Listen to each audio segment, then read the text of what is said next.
Dès 2001, on a une directive de l'Union européenne qui cible les marchands d'art pour la mise en œuvre des obligations de vigilance, qui doivent du coup ont pour objectif de prévenir l'utilisation à leur insu par leurs clients, de même pour la réalisation d'une opération de blanchiment d'argent. La philosophie de cette réglementation, ce n'est pas de dire tous les marchands d'art sont des escrocs, c'est de dire attention, vous, en tant que professionnel de l'art, vous êtes les mieux placés pour détecter une opération suspecte qui pourrait avoir pour objet le blanchiment d'argent. Donc, c'est finalement de poster un petit peu plus dans chaque secteur des gens, des professionnels qui sont vigilants.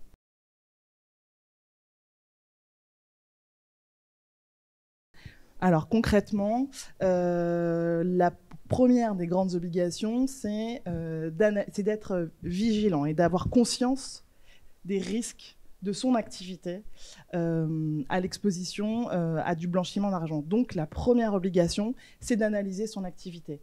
Il est demandé à chaque professionnel de prendre du temps et de se dire, de regarder et de se faire une grande introspection, de savoir qui je suis, qui sont mes clients, quels sont mes canaux de distribution, et à partir de là, du coup, de lister tous les risques de blanchiment d'argent qui en ressortent. Et une fois que le professionnel a fait son auto-analyse de ce risque de blanchiment d'argent, il lui est demandé de mettre en œuvre des procédures, c'est vraiment la manière, c'est comme ça que c'est écrit dans le Code monétaire et financier, qui vont venir diminuer ces risques de blanchiment d'argent. Donc, si par exemple, je suis un marchand d'art et que, alors ça c'est souvent un exemple qu'on prenait avant la guerre en Ukraine, mais je travaille beaucoup avec des oligarques russes, alors dans ces cas-là, cette typologie de clientèle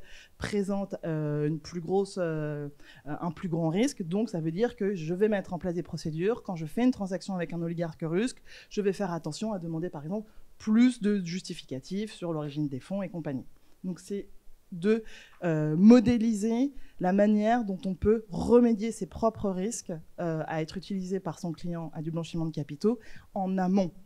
Et ensuite, du coup, ça veut dire dans la vie quotidienne, avoir connaissance de son client, donc faire le KYC, le Know Your Customer. Vous avez peut-être déjà entendu parler de cet acronyme anglais qui consiste à identifier son client. Donc ça, c'est vraiment opérationnellement tous les jours. Donc identifier son client, donc obtenir son nom, son prénom, sa date de naissance, sa ville de naissance. Et puis ensuite, il faut vérifier cette identification. Donc, c'est-à-dire que vous allez devoir demander que vous soit présenté un document d'identité pour vous assurer de la bonne concordance entre la personne et les informations qu'on vous a demandées. Il vous est demandé d'obtenir des informations sur l'objet et la nature de la relation d'affaires. Pourquoi votre client veut vous acheter une œuvre? Pourquoi il veut rentrer en relation d'affaires avec vous?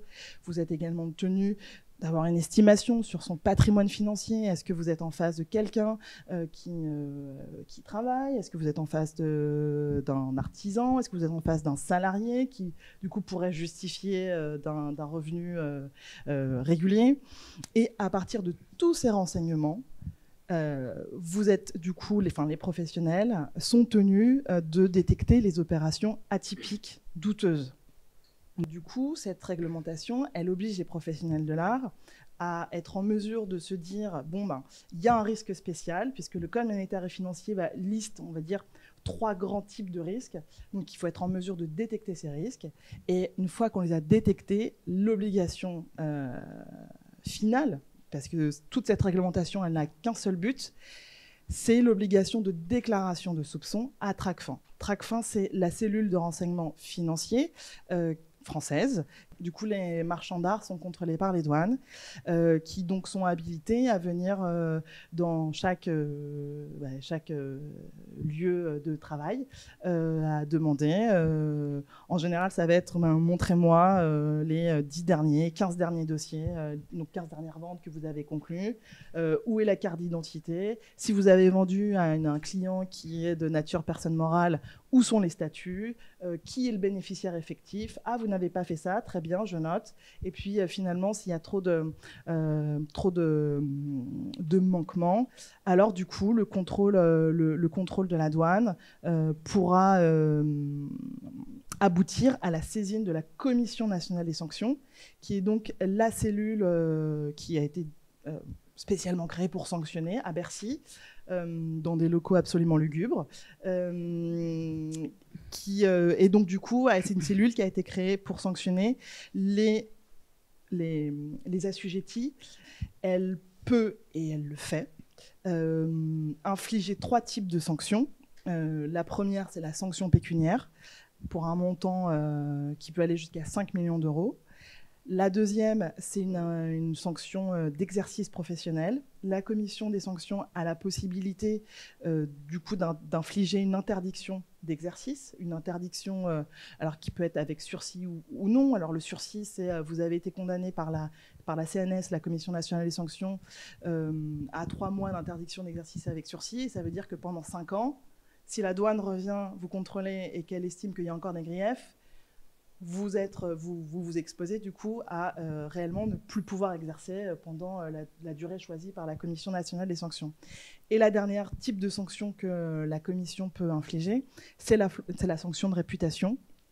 C'est-à-dire que la Commission peut choisir un journal dans lequel, aux frais du professionnel sanctionné, sera indiqué la galerie X, un tel, a été sanctionnée par la commission des sanctions pour défaut de lutte anti-blanchiment, et avec toutes les choses. Et oui, ce sera. Et la commission des sanctions choisit toujours de manière extrêmement précise les journaux. Par exemple, pour les agents immobiliers. C'est déjà arrivé?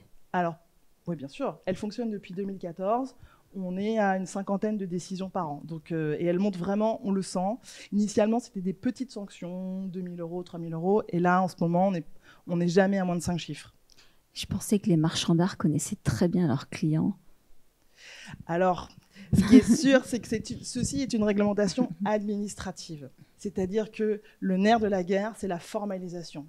Et que donc, la connaissance du client, les liens interpersonnels qui ont été développés, eh ben, on peut, même s'il y a tout ça, le marchand ne peut pas faire l'économie que d'aller chercher la formalisation, parce que l'agent des douanes qui va venir, vous pouvez lui dire que vous connaissez votre client depuis une vingtaine d'années et qu'il n'y a pas de problème. Lui, il veut voir la copie de la carte d'identité dans le dossier. Et c'est aussi simple que ça. Et c'est en ça où cette réglementation, c'est vraiment une usine à gaz, parce que c'est de l'ordre du... C'est très facile, en fait, pour les douanes de venir et de dire, check, alors, montrez-moi vos dossiers. Ça, c'est où? Ça, c'est où? Ça, c'est où? C'est très facile de le faire. Il n'y a pas vraiment pas comme en droit pénal où il va falloir peut-être caractériser l'intention, la volonté.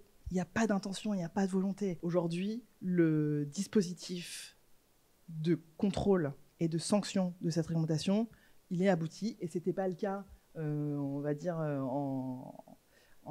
avant 2016, mais aujourd'hui, ça l'est. La chose que j'entends, en tout cas moi, des gens qui passent devant la Commission nationale des sanctions, il faut compter environ 2 à 3 ans entre le contrôle et le moment où vous êtes effectivement jugé par la Commission nationale des sanctions. Donc en fait, l'une des choses qui me revient aux oreilles le plus, c'est cette épée de Damoclès qui pèse pendant ces longues années. Donc c'est vraiment quelque chose d'assez pénible quand on est pris dans les filets, quoi.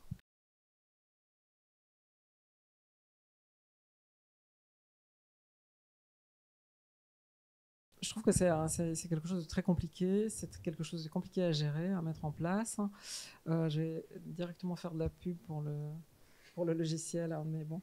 Non, je trouve que c'est compliqué à mettre en place. Et puis, à vrai dire, autant je suis d'accord qu'il faut il faut faire quelque chose parce qu'il n'est pas question de financer ceci ou cela, autant je trouve ça assez à double tranchant et je trouve que éthiquement ça pose des vrais problèmes. Moi ça me pose des vrais problèmes. La délation, c'est quelque chose que je trouve un peu terrible. On prend les infos sur qui? Sur celui qui nous a référencés, sur le patron du groupe, sur le mec qui passe la commande à Pékin ou à New York.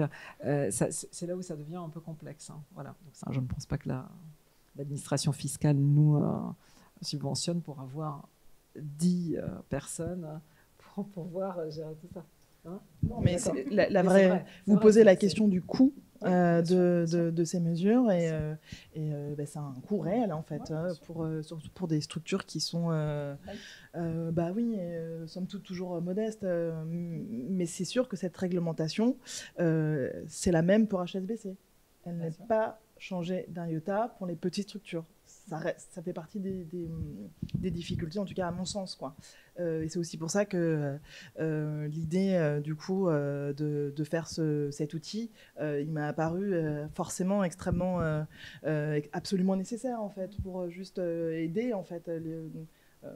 Un avocat, il fait que ça en fait, il prend les problèmes des autres pour lui et il essaye d'améliorer les choses. Donc moi c'est pour ça que j'ai dit oui tout de suite. Voilà, cette idée de faire baisser le coût de la compliance et en même temps de la conformité et en même temps d'assurer que les choses se déroulent correctement, c'est juste absolument évident en fait.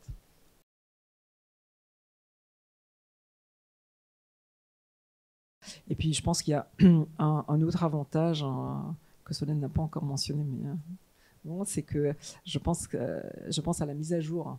C'est-à-dire que l'administration fiscale a une particularité, c'est qu'elle change à une allure grand V dans tous les domaines. Hein. Donc on le sait à titre, hier il y avait l'impôt sur les revenus qui était à tel niveau, aujourd'hui il est à tel autre, la taxe foncière, la taxe locative, enfin c'est que des choses qu'on connaît tous, hein, qui changent tous les ans en fait. Là, je pense que ça change, mais de façon plus complexe. Et c'est quand même pas mal si quelqu'un qui est expert vient enrichir l'outil et nous, on utilise un outil qui est à jour. Au lieu d'avoir quelqu'un... Parce que la question se pose, on fait aujourd'hui tout ce que Solène a dit et dont on est tous au courant, c'est super. Hein, mais demain, c'est pas ça qu'il faut faire. C'est autre chose. Et hier, c'était encore autre chose. Enfin, à peu de choses près, mais quand même. Donc, du coup, c'est ça que je trouve très intéressant, c'est d'être en permanence et quelqu'un d'autre qui fait la veille pour vous, en fait. C'est le principe de l'informatique.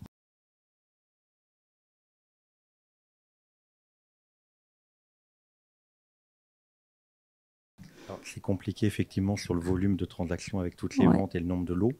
En revanche, je pense qu'on est quand même un métier de réglementation. On a l'habitude, en tout cas déjà dans nos process, d'inscrire des fiches de dépôt, des mandats de vente. Voilà, donc tous ces éléments-là sont déjà de la documentation qui fait déjà le quotidien des maisons de vente. Donc on a l'habitude de demander les pièces d'identité, le cabis, si c'est une personne morale. Donc on a quand même ces réflexes-là. Maintenant, je rebondirai sur la problématique plutôt RH, le temps, le savoir-faire, la connaissance, la possibilité de veille sur les évolutions législatives qui sont assez compliquées pour nous.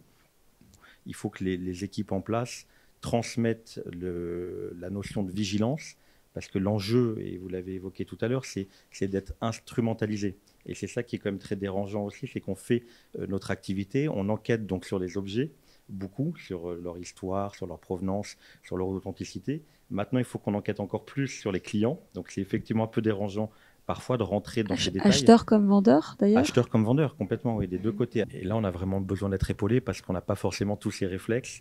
Et donc, c'est sur ce genre de petits tips en fait qu'il faut avoir pour que les voyants s'allument. Il faut qu'on ait le réflexe, la prise de conscience et qu'on soit capable de réagir le moment venu avec telle ou telle info. On est un mandataire de confiance, donc on doit aussi rendre la confiance aux vendeurs.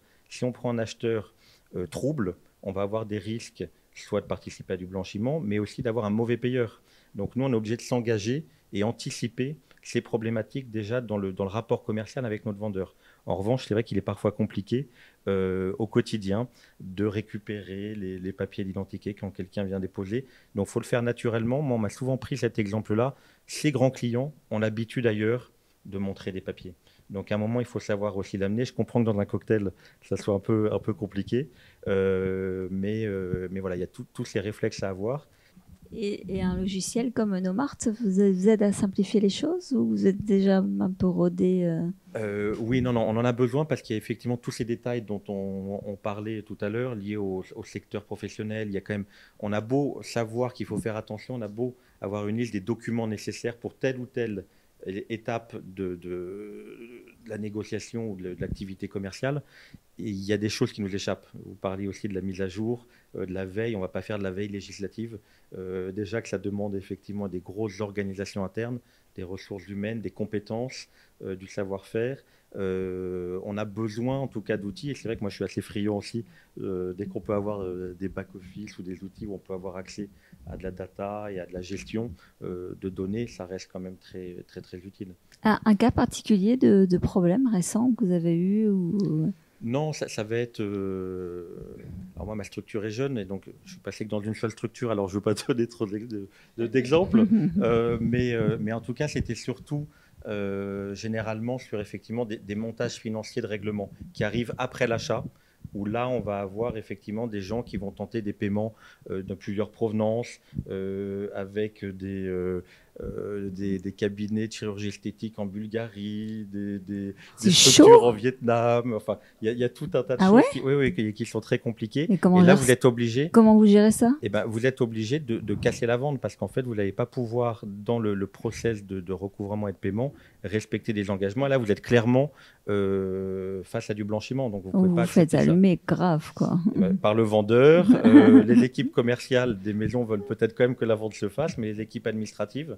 Et c'est là où je pense qu'il y a également aussi un changement, c'est-à-dire que les administrations internes de ces maisons vont prendre le pas de temps en temps sur les parties commerciales qui sont, nous, des départements d'art. En fait, chacun a sa spécialité.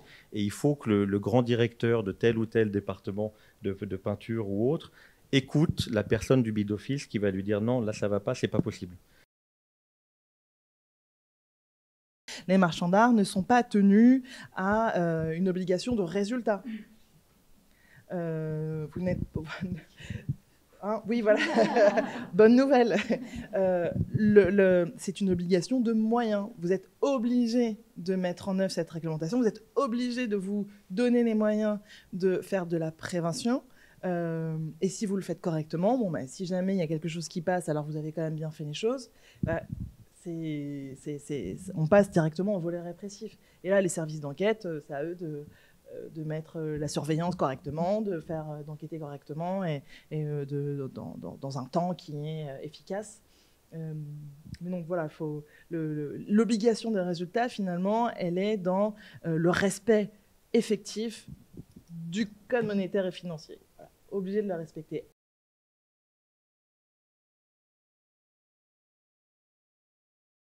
J'ai travaillé pendant 4 ans chez Artspur, où j'ai commencé à travailler avec des galeristes, beaucoup de galeristes, et à comprendre un peu leur univers, leur métier, et ce métier passion. Et c'est ça qui m'a vraiment intéressée, et je trouvais que leur métier était absolument incroyable.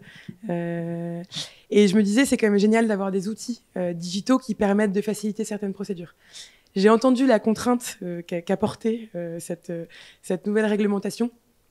Et donc, cette espèce de coup de massue en se disant, mais nos métiers deviennent de plus en plus administratifs, il y a de plus en plus de déclaratifs à faire, vraiment on passe notre temps devant notre ordinateur à mettre des ventes en ligne, à déclarer des choses, à faire de l'administratif, des bordereaux, etc. Les clients viennent de partout et du coup, c'est vraiment compliqué. Et en plus, maintenant, le coup de massue, c'est cette loi où en plus, on va faire de la délation, on doit poser des milliards de questions, on ne sait même pas lesquelles. Et du coup, je me suis dit, bon, bah là, avec ça, on peut forcément faire quelque chose pour aider les professionnels de l'art. Leur faire gagner du temps et qu'ils puissent se consacrer à leur métier. Et aujourd'hui, tous ont besoin de se mettre en conformité. Nous, on fait en sorte d'automatiser toute la procédure, de dire, vous posez toutes les questions qu'il faut, pas une de plus, pas une de moins. Parce qu'on a aussi rencontré des professionnels qui posaient trop de questions pour être sûr d'être en conformité. Et ben là, au moins, vous êtes sûr de ne pas en poser trop, de ne pas aller trop loin dans l'enquête. Juste, vous faites le minimum de vigilance qui est imposé. Vous êtes sûr d'être en conformité. Et notre outil, c'est aussi un outil d'aide à la prise de décision parce qu'on pose les bonnes questions et on vous donne un diagnostic. Et donc, on aide à la prise de décision. Ça reste la responsabilité du professionnel, mais on aide à la prise de décision. Donc, on a entendu là les différentes contraintes. Et en plus, chacun a des cas de figure très différents. Entre galeristes sur des salons, commissaires-priseurs dans les ventes sur l'instant, les antiquaires en auront d'autres sur les provenances et vérifier les provenances des œuvres. En fait, chacun a ses problématiques. Notre outil répond à toutes les problématiques vis-à-vis de cette loi. C'est un gain de temps. C'est un gain de temps, c'est un gain d'argent, parce que si on veut être en conformité, il faut aussi, du coup, si on veut être sûr d'être en conformité, faire appel à des avocats experts sur le sujet et qui vont faire du conseil. Et le conseil, on sait que ça coûte assez cher. Donc finalement, c'est un gain de temps, c'est un gain d'argent. C'est aussi un gain c'est être l'esprit libre, parce que les professionnels que je rencontre jusqu'à présent me disent oulala, pour l'instant, c'est vraiment un truc qui nous stresse parce qu'on ne sait pas trop. On demande les cartes d'identité, on pose certaines questions, mais on n'est jamais sûr d'être vraiment tout à fait dans les clous. Et alors, je me suis renseignée il y a quelques temps. Donc là, je pense que je suis sur les bonnes questions. Mais alors, ça évolue tellement vite. On le voit ici, on a le code de la compliance 2021 et 2022. Il a pris au moins 100 pages. Donc en fait, ça évolue vite. Donc notre outil est en conformité en temps réel.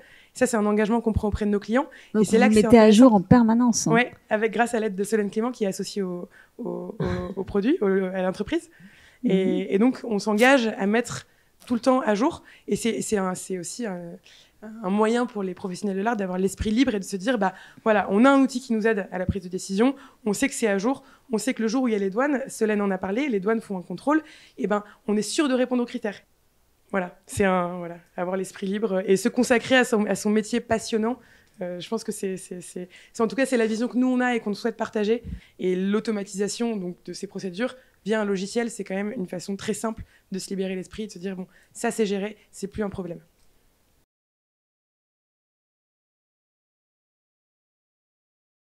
L'information, vous pouvez l'obtenir auprès de votre client. Après, par exemple, si votre client, c'est un artisan qui a pignon sur rue, vous pouvez aller, obtenir de l'information dans les sources ouvertes, type société.com. Donc, du coup, là, vous pouvez déjà voir si votre client, c'est un chef d'entreprise, s'il est là depuis longtemps, si l'entreprise, elle est jeune. Et à partir de tout cela, vous devez combiner, en fait, les informations que vous pouvez aller obtenir en source ouverte avec les observations, les justificatifs que votre client va vous donner. En tout cas, si vous n'avez pas un justificatif le jour où vous êtes contrôlé, ça pourra vous être reproché, en fait.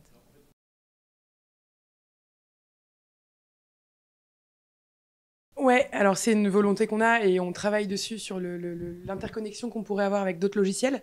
Alors, et comme je disais, là, c'est une version 1. Il faut voilà, évidemment qu'on avance, on fait évoluer le produit, on a une super équipe technique qui est nombreuse aujourd'hui, ils sont nombreux à travailler sur les produits. Ça avance, on sort toutes les semaines des nouvelles versions. Et donc, dans les prochaines versions qui sortiront cette année, il y aura des options d'interconnexion avec les logiciels. Le but, c'est toujours de vous faire gagner du temps. Donc, on a conscience qu'il faut se connecter avec vos logiciels de gestion. Il fallait d'abord sortir un outil qui soit conforme à la loi. La prochaine étape, ce sera l'interconnexion.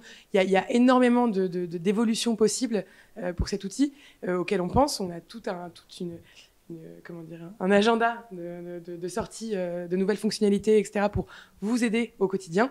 Il faut nous suivre sur les réseaux sociaux. Il faut prendre notre logiciel et vous verrez que ça va avancer assez vite et qu'on a vraiment cette volonté de vous faciliter la vie au quotidien.